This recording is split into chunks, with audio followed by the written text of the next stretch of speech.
Hi, this is Roxanne, and today is Theme Analysis Day. You're going to be writing a theme analysis about Dick Gregory's short story, Shame. Well, you've already read it a few times. You took a quiz on it. You know this short story. So what you're going to be doing, and it's due on Sunday at 11:59 p.m., is you're going to be writing a theme analysis. Now, you've written two parallel analyses, and those are much more difficult to write than the theme analysis. I'm going to say this again. You've already written two parallel analyses, and they're much more difficult to write than the theme analysis. So you've already hit the home run, and now I'm asking you to come back to the plate and hit a double. Sorry for that horrible baseball metaphor. So anyway, what I'd like to do is call your attention to the screen here. This is the intro paragraph fill in the blank forms. You can see that she filled in the blanks. What's the author's name? Dick Gregory. What kind of literature is it? It's a short story. What's the title of it? Shame. And what's it about? She wrote all in here about what's it about. The protagonist is Richard. His motivation is to be loved. His antagonist is poverty. And so that's where you typically ended up before you went into your parallel analysis paragraph or personal parallel paragraph. But in the theme analysis, you're not done yet because you need to tell me what theme you're going to prove, and you need to define it, and defining it is really helpful. So one of the author's main ideas is desire can be blind. And right now, can you think about, just for a second, Dick Gregory's short story Shame, and can you see that desire is blind in there, that wanting something that he wants, he's blind to the fact that he can't get it. That's what Monica decided to write about.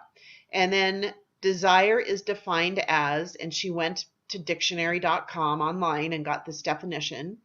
And then she also defined blindness means to not see, because usually a theme is more than one word. It'll be like desire can be blind. So desire is defined, blindness is defined. And then the thesis statement. The thesis statement is the last sentence in your intro paragraph. That's the one sentence that you have not written yet. That's the one sentence that you did not use in your parallel analysis. You ended with the protagonist is, his motivation is this, and the antagonist is blah, and then you moved right on. So what you're going to do is write a thesis statement. And the thesis statement is the most important sentence in the entire paper. It tells me what the whole paper is going to be about. And what you do in your thesis statement is you say, in the author Dick Gregory's short story Shame, the dominant literary theme is desire is blind, period. That's the last sentence in your intro paragraph. And you've already decided what the theme is, and you've already defined the theme, and now you're telling me what you're going to prove. It might seem to you that you're being repetitive, and it kind of might be in a way, but I prefer you to be repetitive than to not have anything in there at all. So you've got your thesis statement. So let's move down. And this is the fill in the blank body paragraph format. And you basically did something like this. What you did with your parallel analysis is you said, this means that, and this means that, and this means that. In this theme analysis, you're just going to say, this piece of evidence means that, and you're done. So it's that much easier. If you fill in these blanks, you will have a body paragraph. So similar to your parallel analysis, when you said, for example, Jack and Jill mirrors or reflects a marriage in trouble, that would be considered a topic sentence because the rest of the entire paragraph had to do with that. Or traveling through the dark mirrors my mother's addiction to meth.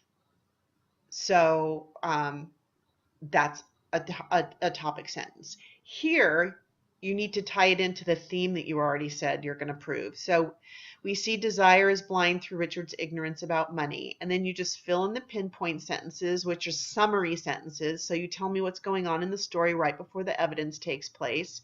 Then you give me the evidence. And you already know how to cite evidence because you've done it in your parallel analyses. You're going to find evidence here that shows desire is blind. And Monica said, I'd drop money on her stoop late at night, page 2. And she's saying right here, this proves desire is blind. But that's not enough. She actually needs to explain how this passage proves desire is blind. And this is the part that's the most important part, and it's the funnest Well, that's not even a real word. It's the most fun part, and yet this is the part, if there's going to be a weakness, people are weak at because they just put 1 or 2 sentences. And you really need to have 5 to 7 sentences to explain what's going on. So Monica has said that her theme is desire is blind. She already told us that. She said she's going to show us that desire is blind through looking at the way Richard is ignorant about money. And then this is the evidence she's using, but she can't stop here. I'm just checking the time. She needs to figure out how she's going to explain to us to prove it to us. So what she does is this, and let's see if we can scoot this up a little bit. Whoops. Okay.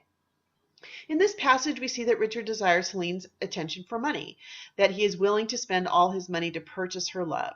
When we read that he would, quote, drop money on her stoop late at night, end quote, and cited correctly, and you already know how to do this, we see Richard believes he can buy his way to her love. In other words, Richard is willing to give Helene all he has. Late at night, and now she's decided to go into symbolism a little bit.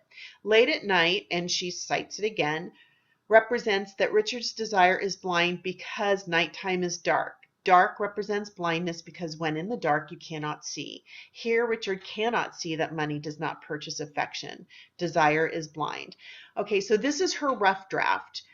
This is her first rough draft because her second rough draft she actually hand wrote on a separate piece of paper.